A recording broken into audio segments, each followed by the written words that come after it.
Thrilled to have you here. Much to discuss. Zelenskyy, of course, a wartime president, making his first trip outside Ukraine some 300 days ago, and it comes at great personal risk. News of his trip broke just before we came on the air for World News Tonight last night here. Security concerns, as you can imagine, just extraordinary. These are live pictures, obviously, from the South Lawn of the White House. President Biden and President Zelenskyy expected to hold bilateral meetings today, followed by a news conference at the White House a bit later this afternoon. They'll both take questions. And then President Zelenskyy will address a joint meeting of Congress tonight at 7:30 Eastern, but he knows full well that he will be addressing the American people. A source very close to the president, President Zelenskyy, telling me that he wants to thank the president, the American people, and Congress for the support in this war so far. This is his second time addressing Congress, of course, his first address in person. House Speaker Nancy Pelosi urging all members to attend, calling it, quote, a very special focus on democracy. All of this, we are told, coming together in just the last week. This visit, President Biden and Zelenskyy expected to discuss a strategy for the war in Ukraine, more possible sanctions against Russia and Vladimir Putin, and also economic and energy concerns. President Zelenskyy will not be returning home empty-handed as well. The Biden administration announcing a new aid package just before his arrival here, including for the first time Patriot missile batteries that President Zelenskyy has long been requesting.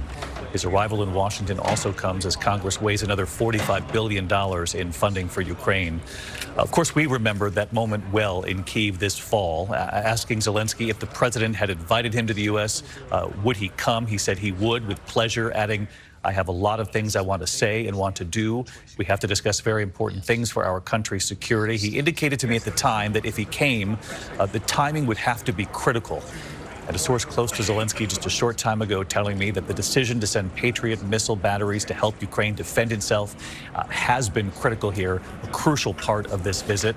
Also, they say symbolic, this source says, sending a message that this U.S.-Ukraine relationship, the bond that they have, is greater than ever, the source said to me. I want to bring in our senior national correspondent, Terry Moran, live on the South Lawn of the White House, awaiting the arrival. There we see the SUV carrying President Zelenskyy. And Terry, I was told that Zelenskyy wants not only to thank the president today, but the American people.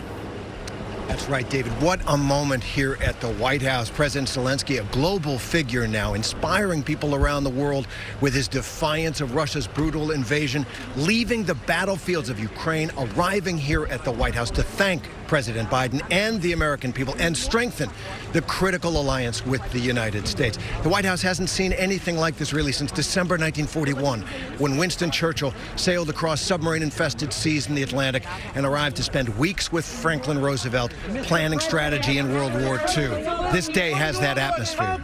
Yeah, impossible to overstate the image we're looking at live right here. This is a wartime president making a visit to the U.S., and as Terry mentions, the first time that we can remember, really since Winston Churchill came to the U.S. During war, greeted, of course, moments ago by President Biden, First Lady Dr. Jill Biden. You saw the president very quickly put his arm right around him. The two leaders have talked often about strategy, about the U.S. support for the Ukrainian people. President Zelenskyy in the fall telling me that he is grateful for that American support. And we remember that key moment in the interview when he switched to English, just to make sure that the American people would hear his message loud and clear. And now he'll deliver that message in person. I do quickly want to get over to Rachel Scott. She's live on the Hill. And Rachel, this source also telling me that President Zelenskyy believes that not only the American people support him and Ukraine, that there is strong bipartisan support as well, but that he's also aware of some Republicans who have questioned some of this continued financial support for Ukraine.